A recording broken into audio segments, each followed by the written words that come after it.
She never married my son because she loved him, my granddaughter whispered to me at Thanksgiving dinner. She married him because she wanted everything you built. I still remember the exact moment those words settled into my chest like cold rain. The dining room smelled of roasted turkey, cinnamon stuffing, and the apple pie cooling on the kitchen counter. Outside, snow drifted softly across the front lawn, covering the maple trees Richard planted 30 years ago. Everything looked peaceful, warm, normal. But families do not fall apart all at once. They crack slowly, quietly, in places nobody notices until the damage is already done. I am Margaret Collins. I turned 68 last spring, though some mornings my reflection looks older than that. Widowhood changes a woman in ways people never talk about. It is not just the loneliness. It is the silence afterward. The feeling that your voice somehow matters less once the man beside you is gone. Richard died 18 months ago after 43 years of marriage. A heart attack during an early morning walk. One moment he was making coffee in our kitchen wearing that old Navy robe he refused to replace. And 2 hours later, I was sitting in a hospital hallway staring at a doctor whose lips kept moving while my entire world stopped listening. Since then, I have tried to hold the family together the same way I always did. Sunday dinners, birthday cards, Christmas stockings for the grandchildren. Small traditions that make a family feel like a family. My son James used to appreciate those things. Before Olivia came along. Before every conversation became rushed and careful, like he was measuring each word before speaking. Olivia entered our lives 6 years ago with polished manners and a smile so perfect it never looked entirely real. She was beautiful in the kind of way magazines admire. Tall, elegant, always dressed like she had somewhere more important to be afterward. At first, I blamed myself for not warming up to her immediately. Maybe I was protective of James. Maybe grief made me suspicious. But over time, I noticed something unsettling about the way she operated. Olivia never confronted people directly. She worked quietly, gently, inside conversations. A suggestion here. A disappointed look there. Little things. The kind that slowly reshape a family without anyone realizing it. By the second year of their marriage, James stopped visiting without calling first. By the third year, holiday dinners had to revolve around Olivia's schedule. Last Christmas, she convinced everyone to spend the holiday at a luxury ski resort in Colorado because she said my house felt emotionally heavy after Richard's death. Emotionally heavy. That was the phrase she used while standing in the kitchen where I raised my son. I said nothing at the time. I simply smiled and passed the mashed potatoes. Women my age learn the value of silence. People reveal themselves eventually if you stop interrupting them. Thanksgiving dinner that year was held at my house again, though Olivia made it feel more like an obligation than a tradition. She arrived 40 minutes late carrying store-bought cranberry sauce in crystal packaging and apologized loudly about how stressful hosting had become for our generation. Our generation. She was 36. Throughout dinner, she corrected James constantly. Tiny things. How much gravy he served himself. Which wine to open. Whether the children should have another role. Each correction sounded harmless on its own, but together they formed something colder. Control disguised as concern. I watched my son carefully that night. He barely looked at me. Every time I spoke, his eyes flickered toward Olivia first, almost like he needed permission to respond naturally. Across the table sat my granddaughter Lily, 17 years old and sharper than anyone realized. She had Richard's eyes. Calm, observant. The kind of girl who notices what adults try to hide. Halfway through dessert, Olivia excused herself to answer a phone call upstairs. The second she disappeared, the entire room relaxed. It happened so quickly nobody else seemed to notice except me and Lily. James loosened his shoulders. My grandson laughed louder. Even the dog wandered back into the dining room after hiding near the fireplace all evening. That was when Lily leaned toward me quietly. "Grandma," she whispered carefully. "Can I ask you something?" I nodded. She glanced toward the staircase to make sure Olivia was gone. "Did Grandpa leave the house completely to you?" The question caught me off guard. "Yes," I answered slowly. "Why?" Lily hesitated. Then she lowered her voice even more. "Because I overheard Olivia telling Dad that once you move out, they can finally renovate the place and sell it." I felt my heartbeat slow instead of quicken. Strange how shock works when you reach a certain age. Younger people explode emotionally. Older people become still. Very still. I set my fork down carefully beside the pie plate. Move out, I repeated softly. Lily nodded uneasily. She said this house is wasted on one old woman. The dining room suddenly felt quieter than before. The soft jazz music from the living room. The ticking grandfather clock near the staircase. The clinking silverware against dessert plates. Every sound became painfully clear. Upstairs, I heard Olivia laughing softly on the phone. And for the first time since Richard died, I realized something terrifying. Olivia did not just want my son. She wanted my home, my traditions, my family, my entire place inside this family. And judging by the confidence in her voice upstairs, she believed she was already winning. That night after everyone left, I stood alone in the kitchen rinsing dishes beneath warm water while snow pressed softly against the windows outside. The house had become quiet again, but it was not the peaceful kind of quiet I used to share with Richard after family dinners. This silence felt watchful, heavy. I dried my hands slowly and glanced toward the dining room where the candles had nearly burned out beside half-finished pie plates and folded napkins. For years, this room had been the center of our family. Birthday dinners, Christmas mornings, graduation parties. Richard always said the warmth of a home came from the people around the table, not the furniture inside it. Looking at the empty chairs now, I wondered when exactly that warmth had started disappearing. I walked through the house, turning off lights one by one, pausing in the hallway where framed photographs covered the walls. James at 12 years old holding his first baseball trophy. Lily wearing braces and smiling too hard during middle school graduation. Richard standing beside me in front of the lake during our 25th anniversary trip to Maine. 43 years of memories lined those walls. Yet somehow Olivia moved through this house as though none of it belonged to anyone before her. Upstairs, I could still hear faint movement from the guest room where James and Olivia planned to stay overnight because of the snowstorm. Drawers opening, suitcases shifting, Olivia's heels tapping lightly against hardwood floors. Every sound unsettled me now. Lily's words replayed inside my mind over and over again. Once you move out. Not if. Once. The certainty of it bothered me most. Olivia was not guessing about the future. She was planning it. I entered my bedroom and sat carefully on the edge of the bed, my eyes drifting toward Richard's side of the room. His favorite book still rested on the nightstand exactly where he left it. A pair of reading glasses folded neatly beside it. People talk about grief like it fades over time, but that is not entirely true. Grief simply changes shape. Some days it sits quietly in the background. Other days it appears suddenly in the smallest details. A coffee mug, a jacket hanging in the closet, the sound of winter wind against the windows at night. I reached for the framed photo beside the lamp and traced my thumb gently along Richard's smiling face. You always saw through people faster than I did, I whispered softly. The next morning, I woke early before the rest of the house. Snow covered the driveway in thick white layers, and the sunrise painted the backyard in pale shades of gold and blue. I brewed coffee quietly and wrapped myself in my wool cardigan before settling into Richard's old chair near the fireplace. For the first time in months, I allowed myself to stop pretending everything was normal. Olivia did not simply dislike me. She saw me as an obstacle. Worse than that, she saw my life as something transferable, replaceable, a position she could inherit the same way someone inherits furniture after an estate sale. Around 7:30, I heard footsteps descending the stairs. James entered the kitchen first, looking exhausted. His hair was slightly messy, and dark circles framed his eyes. He poured himself coffee without speaking at first. "Morning, Mom," he muttered quietly. "Morning." He stood there awkwardly for a moment before finally sitting across from me at the kitchen table. Snow continued falling gently outside while the heater hummed softly through the vents. "About last night," he began carefully, avoiding direct eye contact.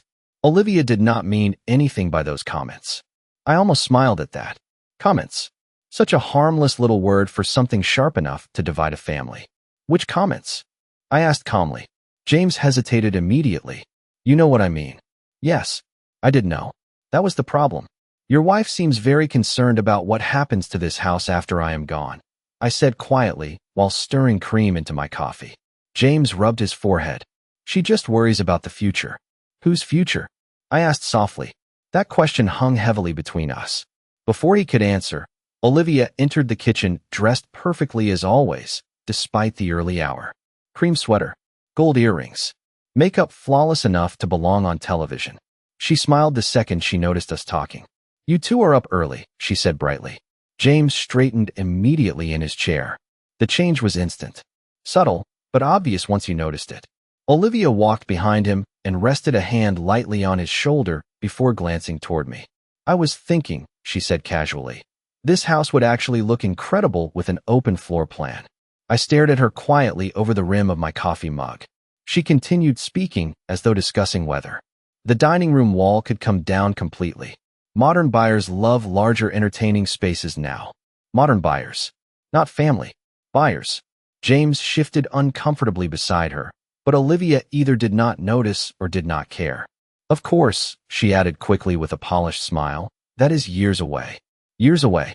Another phrase that sounded rehearsed. I set my mug down gently on the table. "Richard built that wall himself," I said calmly. Olivia blinked once before forcing another smile. "Oh, I did not know." But her expression told me something different entirely. She did know. She simply did not value it.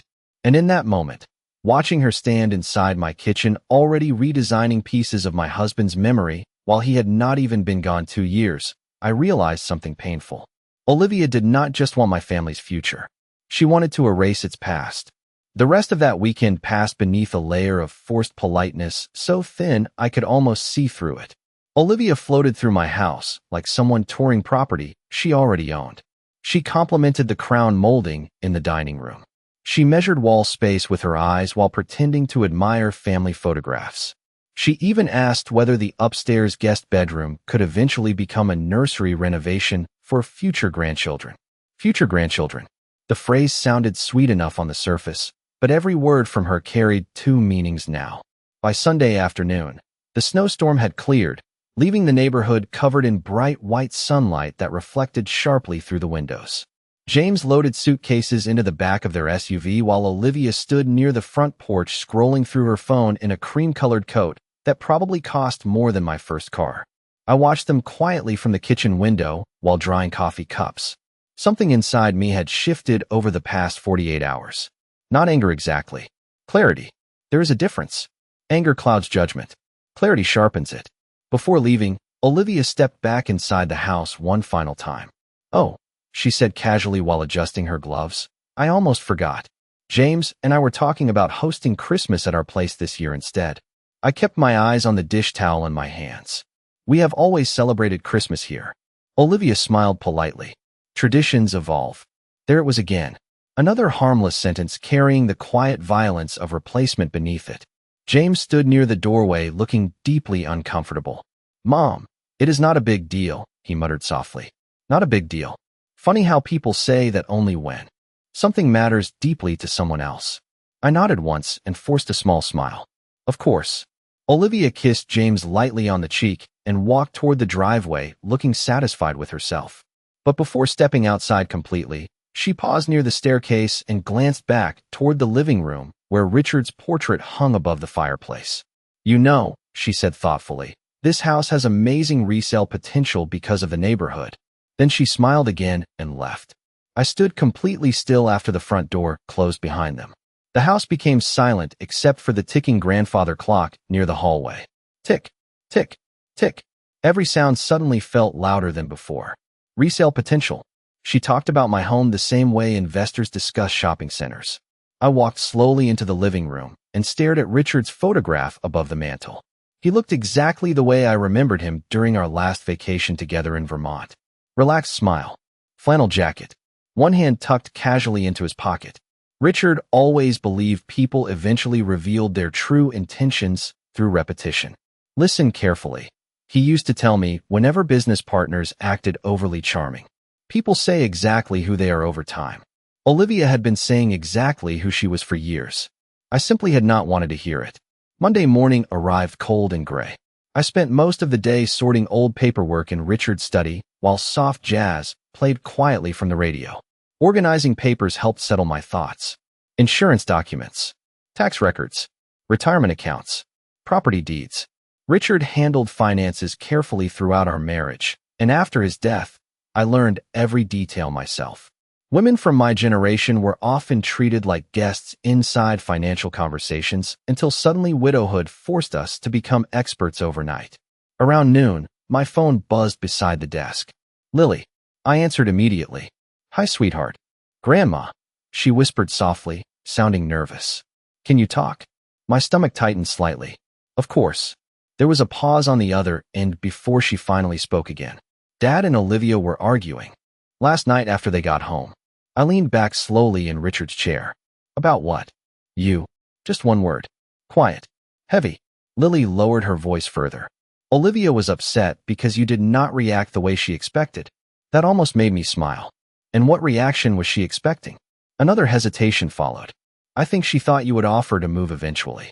Outside the study window, wind moved gently through the snow-covered trees. Did your father say anything? I asked carefully. Lily exhaled softly. He defended you at first. But Olivia kept saying how difficult it would be to manage the house later and how unfair it was that all the money was tied up here instead of helping the family now. Helping the family now. Such interesting phrasing. As though I was somehow separate from the family I created. Grandma, Lily whispered quietly. I do not think this is really about the house anymore. I frowned slightly. What do you mean? Her answer came so softly I almost missed it. I think Olivia wants to become you. The room fell silent around me after those words. Not because they sounded ridiculous. Because they sounded true. I slowly turned toward the bookshelf beside Richard's desk where decades of photo albums sat lined together like chapters of a life someone else suddenly wanted to rewrite. Sunday dinners. Holiday traditions. Family recipes. The role of matriarch itself. Olivia was not trying to join this family.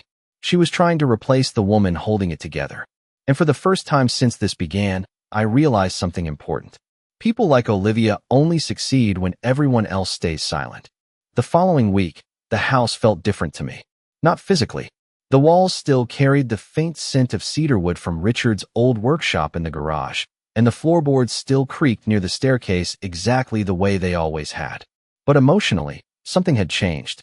Once you finally recognize manipulation, you cannot unsee it. Every interaction begins carrying shadows underneath the words. Every smile feels measured. Every kindness sounds rehearsed. I moved carefully through my routines that week, paying attention. Instead of pretending not to notice. Olivia called me twice, which was unusual. The first call lasted less than 3 minutes. She wanted the recipe for Richard's bourbon glaze because she planned to start hosting more family dinners. The second call was stranger.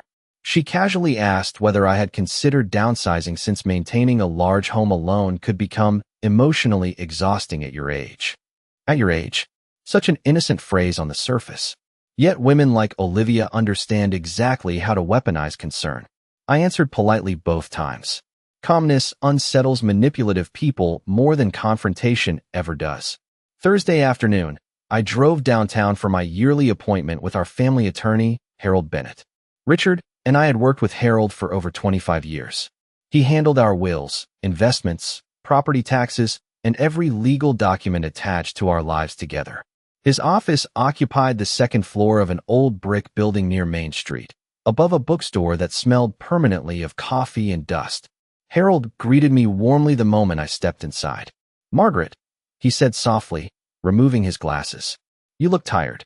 I almost laughed at the honesty of that observation. That makes two of us, I replied. We sat together in his office while winter rain tapped gently against the windows. For several minutes, we discussed ordinary matters. Taxes, retirement accounts, minor updates to paperwork after Richard's passing. Then Harold hesitated slightly before opening a folder near the edge of his desk. There is actually something I think you should know, he said carefully. My stomach tightened immediately. Harold slid a document toward me across the desk. At the top sat the address to my home. Beneath it were preliminary property transfer inquiries submitted nearly 4 months earlier. For months, Richard had only been gone 18 months total. Who requested this? I asked quietly, though deep down I already knew. Harold folded his hands together carefully.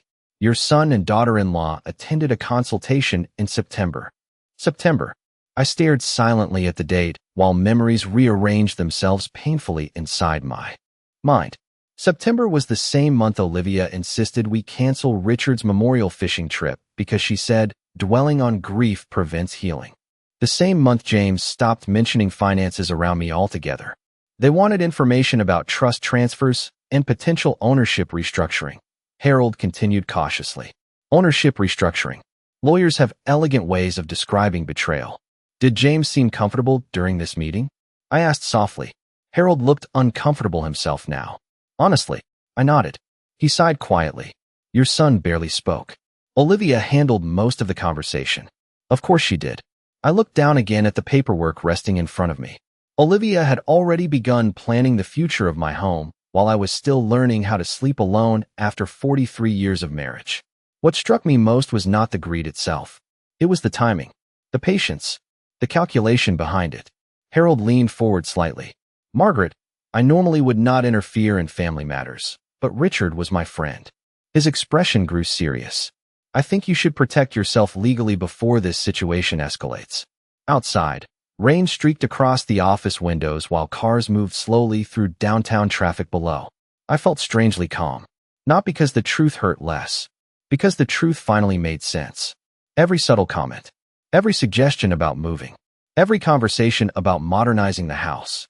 Olivia was not improvising. She was executing a plan. I want every document reviewed, I said quietly. Harold nodded immediately. I already started. That almost made me smile. Richard trusted Harold for a reason. We spent the next hour reviewing deeds, wills, and account protections while snow mixed with rain outside. By the time I returned home that evening, darkness had already settled across the neighborhood. Warm yellow lights glowed softly through nearby windows, while smoke rose from chimneys into the cold December air. I parked in the driveway and sat there for a long moment staring at the house Richard built for us 32 years ago. This house had survived layoffs, illnesses, births, funerals, teenagers, economic recessions, and every ordinary struggle marriage carries across decades. Yet somehow the greatest threat to it arrived wearing expensive perfume and calling me family. Inside the house, silence greeted me again. I removed my coat slowly and paused near the living room where Christmas decorations still waited untouched inside storage boxes. Usually by this time of year, I would already have lights wrapped around the staircase and Richard would be complaining about tangled extension cords while pretending not to enjoy helping. Instead, the house sat dim and cold around me. My phone buzzed suddenly in my purse. A message from Olivia. James and I were thinking maybe it is finally time to discuss long-term plans for the house. We only want what is best for everyone. I stared at the screen for several seconds before locking the phone without replying. What is best for everyone? Another polished sentence designed to sound generous while quietly removing me from the center of my own life. But this time, something inside me remained steady. Because for the first time since Richard died, I was no longer reacting emotionally. I was paying attention. And people become very dangerous once they stop underestimating themselves. Over the next several days, I said very little to anyone. Silence has a strange effect on people. Honest people become curious. Manipulative people become nervous. Olivia fell into the second category almost immediately. She began texting more often than usual, each message carefully polished to sound thoughtful and affectionate. Just checking on you. Do you need help decorating for Christmas? James worries that you seem distant lately. Distant. Another word people use when they notice you are no longer emotionally available for manipulation. I answered politely, but briefly every time. Meanwhile, I spent my mornings with Harold reviewing documents and updating protections around the house and family accounts. Richard always believed preparation mattered more than reaction. Do not wait for a storm before fixing the roof, he used to say. Looking back now, I realized Olivia counted on grief making me passive. She expected loneliness, confusion, emotional exhaustion. She never expected me to become observant. Friday evening, James called unexpectedly. His voice sounded tired the moment I answered. Mom, Olivia and I are stopping by tomorrow if that is okay. I stirred cream into my tea slowly while watching snow drift outside the kitchen window. Of course. He hesitated for a moment. She wants to talk about the future. There it was again. The future. Funny how people only speak vaguely when specifics would sound cruel out loud. Saturday morning arrived gray and bitterly cold. I woke before sunrise and began decorating the house for Christmas by myself. Garland along the staircase. White lights across the mantel. The old ceramic nativity set Richard's mother passed down decades ago. By the time James and Olivia arrived around noon, the house smelled like pine candles and cinnamon bread fresh from the oven. Olivia stepped inside, carrying an expensive poinsettia arrangement wrapped in gold paper. "Margaret," she said warmly, air-kissing my cheek. "The house looks beautiful." I smiled faintly. "Thank you." James followed behind her, holding 2 bakery boxes and looking slightly uncomfortable already. We settled into the living room while soft Christmas music played quietly in the background. Snow pressed gently against the windows, making the house feel smaller somehow, more enclosed. Olivia crossed her legs elegantly on the couch before finally speaking. "We have been thinking a lot lately about how important family stability is." Stability. Another carefully selected word. I folded my hands calmly in my lap. "That sounds reasonable." Olivia smiled brighter, encouraged by my calmness. "James and I worry about you managing everything alone long term." James stared down at his coffee mug while she spoke.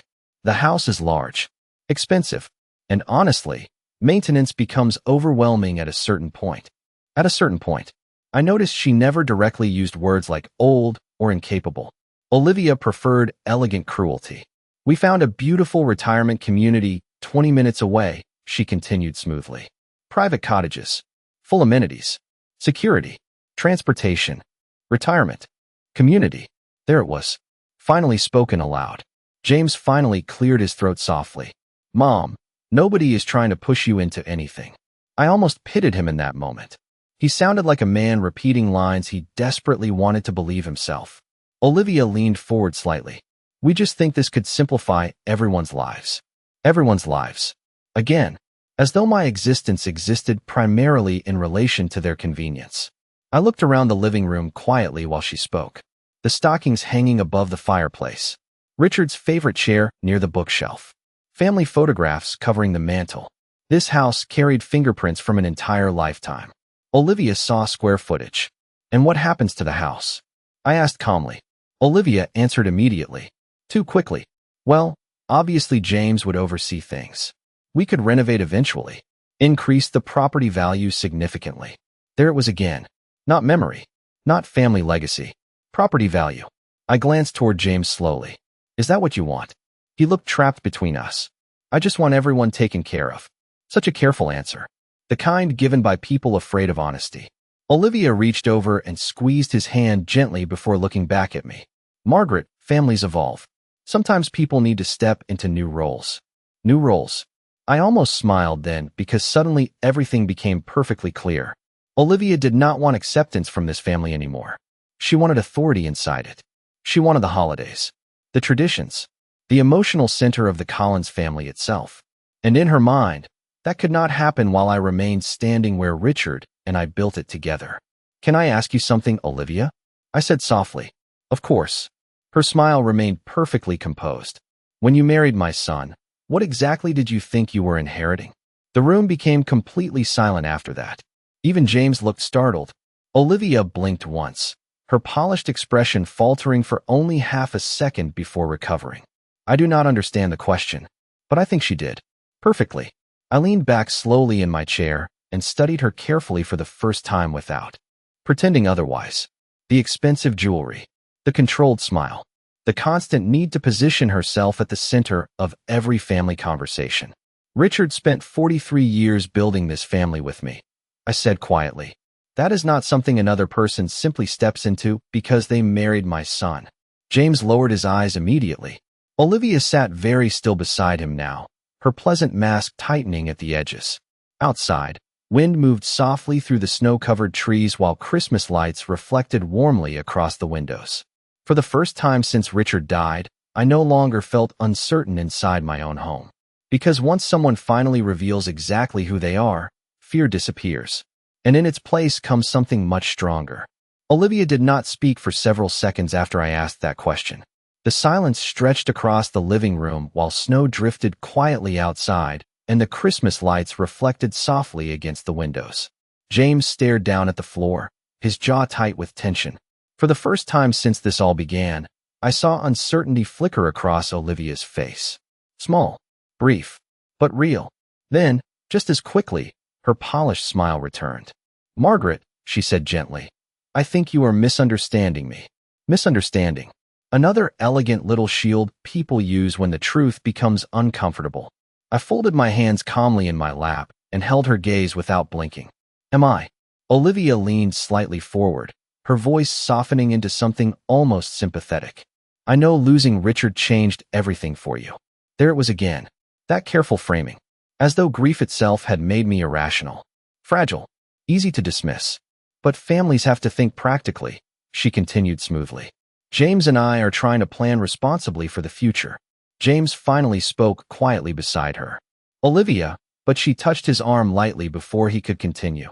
The same subtle gesture she always used to redirect him without appearing controlling. We all love this family, she said. That is exactly why these conversations matter.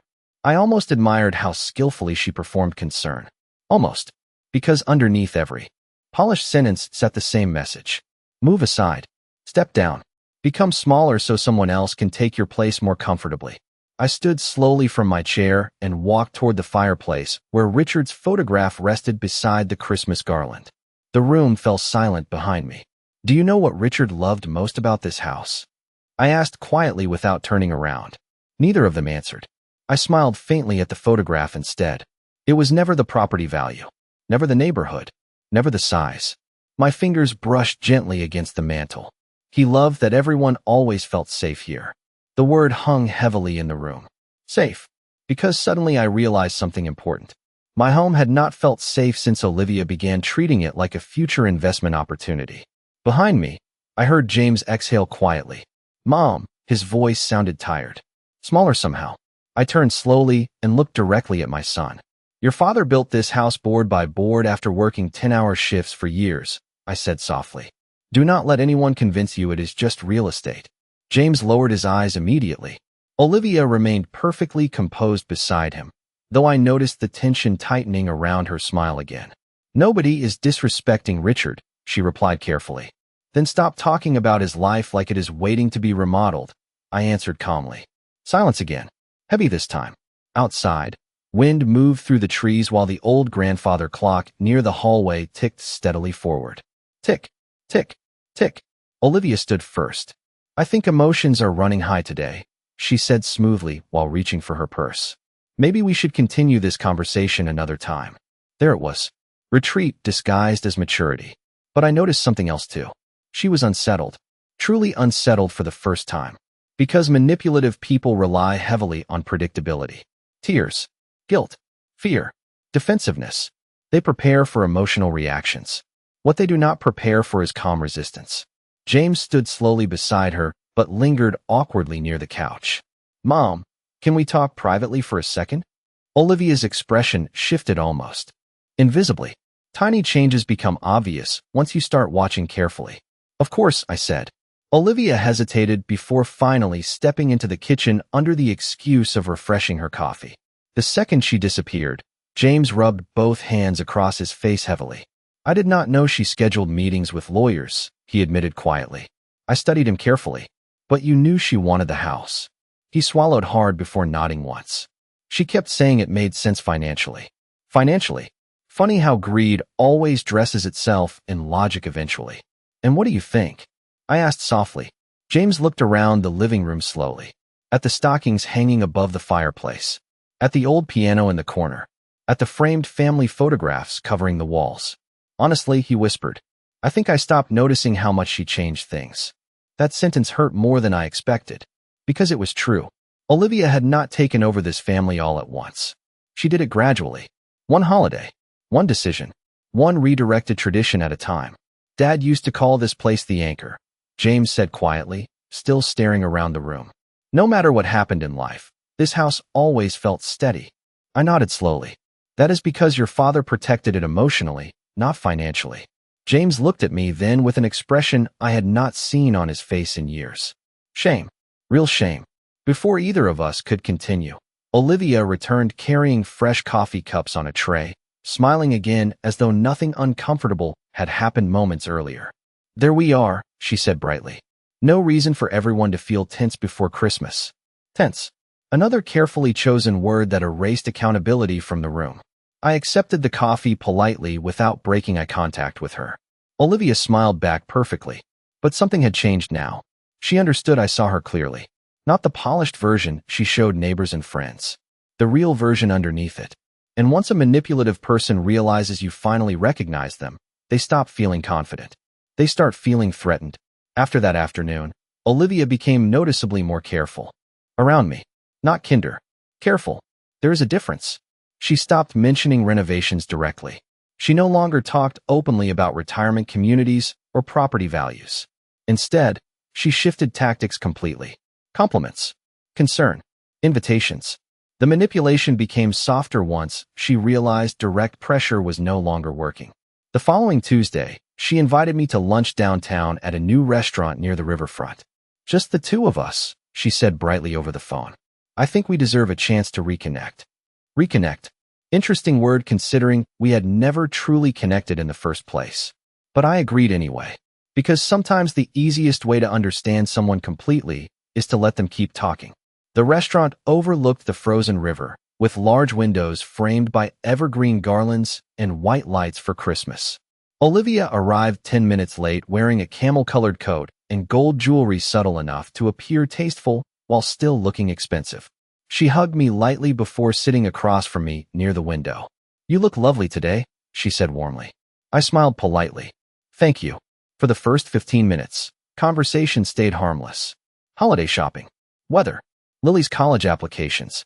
Olivia spoke smoothly, confidently, almost like a television host guiding an interview. But beneath every topic sat tension neither of us acknowledged directly. Finally, after our salads arrived, she leaned forward slightly and lowered her voice.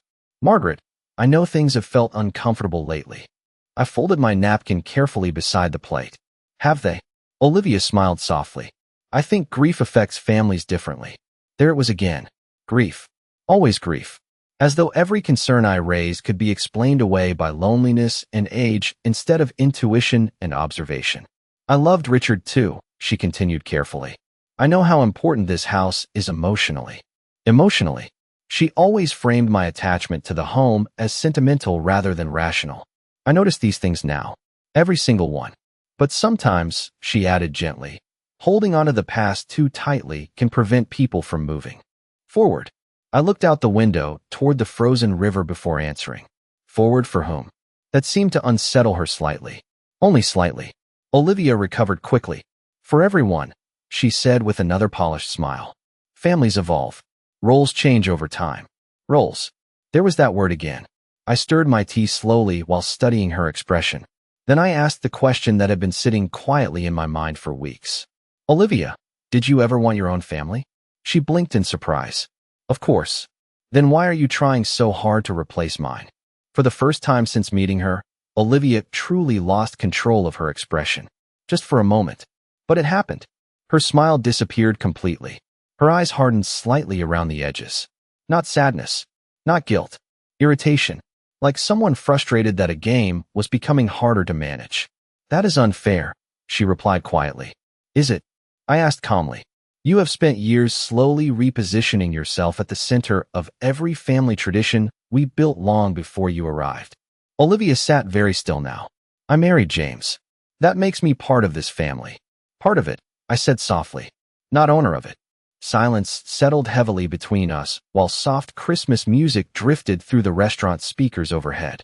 Nearby diners laughed over wine and lunch plates completely unaware that a war was unfolding quietly 2 tables away.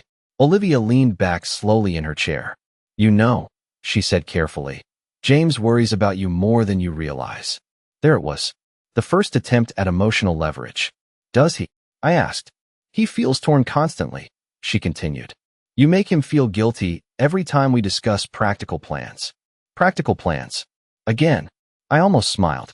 No, I said quietly. I think your husband feels guilty because deep down he knows exactly what you are doing. That landed.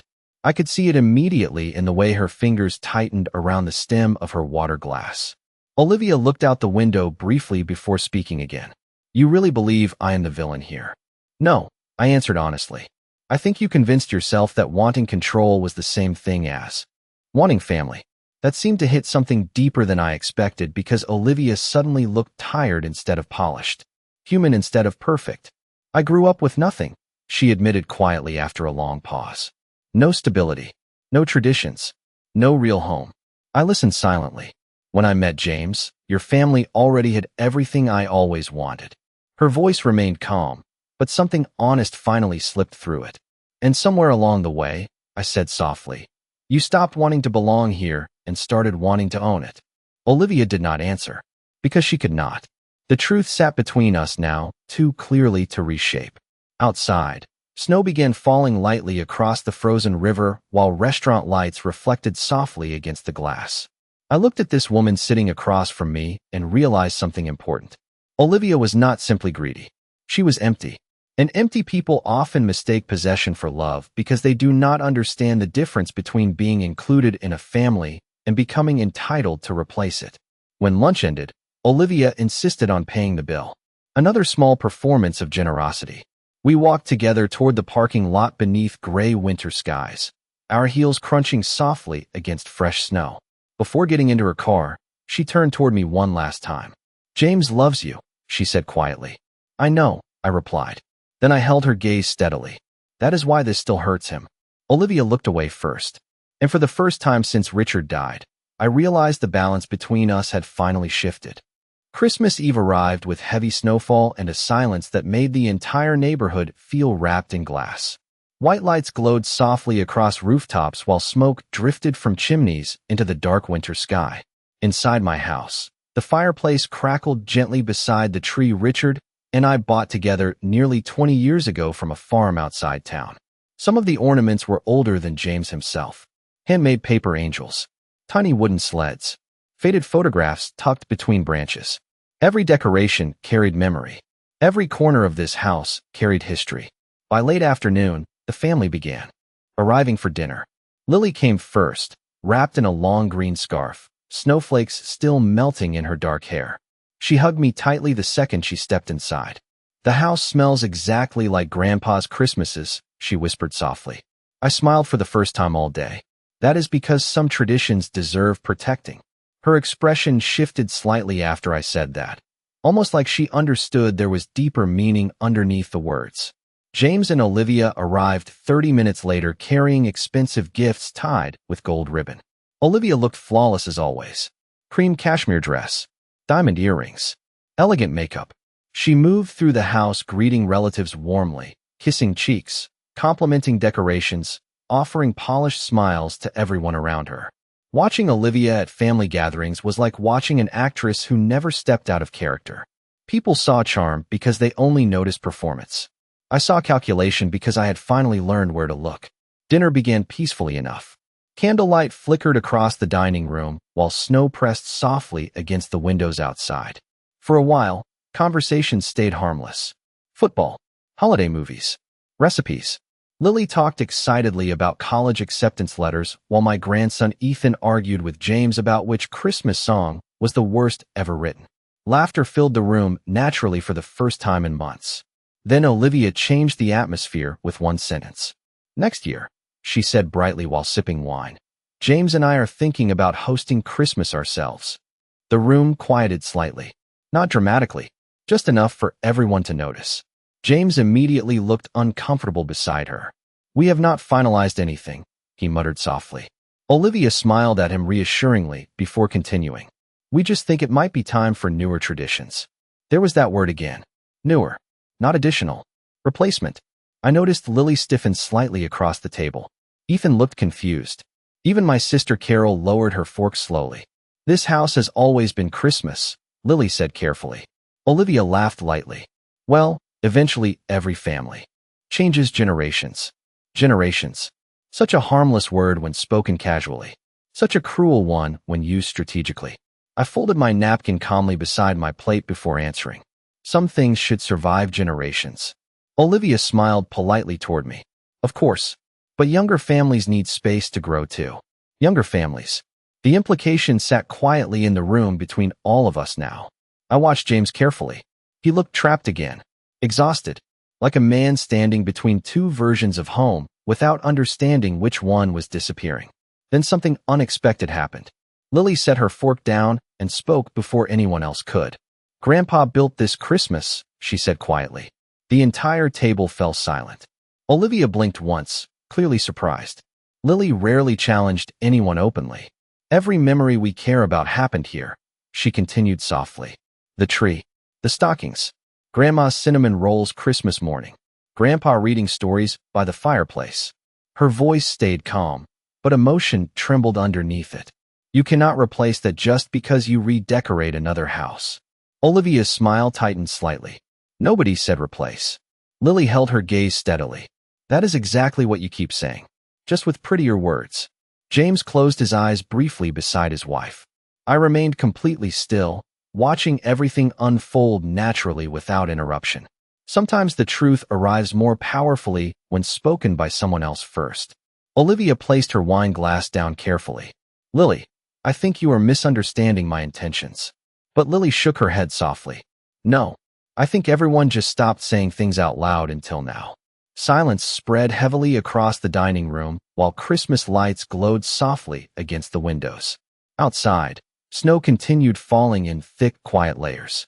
Olivia looked toward James immediately, expecting support. That was the moment everything shifted completely. Because instead of defending her, my son looked down at his plate and whispered something so quietly the entire room almost missed it. Lily is not wrong. Olivia turned toward him slowly, genuine shock breaking through her perfect expression. For the first time anyone had ever seen. James. His voice sounded tired now. Deeply tired. You have been trying to redesign this family ever since Dad died. Nobody moved. Nobody spoke.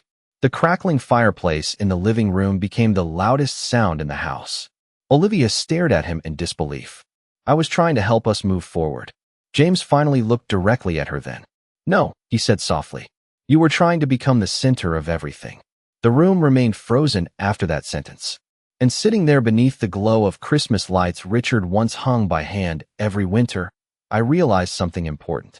Manipulative people survive through silence. The moment others finally begin speaking honestly, their control starts collapsing all at once. After James spoke those words, the entire dining room seemed to hold its breath. The fire crackled softly in the living room beyond us while snow continued falling outside in thick white silence. Nobody reached for their wine. Nobody touched their food. Even the grandchildren sat completely still, sensing something important had finally broken open beneath the surface of our family. Olivia stared at James like she no longer recognized him. You cannot seriously believe that, she whispered. James rubbed both hands slowly across his face before answering. I did not want to believe it. His voice sounded exhausted. Not angry, just tired in the way people become when they spend too long ignoring what they already know deep down. Olivia looked around the table quickly, almost searching for someone else to support her version of reality. But nobody spoke. Because once the truth becomes visible, people suddenly realize how long they have been pretending not to notice it. My sister Carol lowered her eyes quietly. Ethan stared at his plate. Lily remained perfectly calm beside me, though I noticed her hands trembling slightly beneath the tablecloth. Olivia finally turned toward me. Margaret, say something. I looked at her steadily across the candlelight. I think everyone has already started saying exactly what needed to be said. Her composure cracked then. Not dramatically. Olivia was too controlled for that. But I saw the frustration sharpen around her eyes, the anger hiding beneath years of polished smiles and graceful manners. I spent years trying to hold this family together after Richard died, she said tightly. No, James answered quietly before I could respond. Mom held it together. You tried to reorganize it. The room fell silent again. Olivia stood abruptly from the table, the movement sharp enough to rattle silverware against porcelain plates. I cannot believe this is happening right now. It has been happening for years, Lily said softly. Olivia turned toward her immediately. You are a child. You do not understand adult responsibilities. Lily held her gaze calmly. No, I just understand, Grandpa. That landed harder than anything else spoken that night.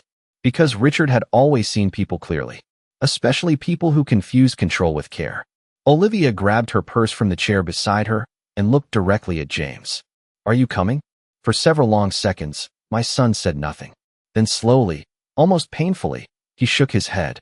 Olivia blinked once in disbelief. You are staying here?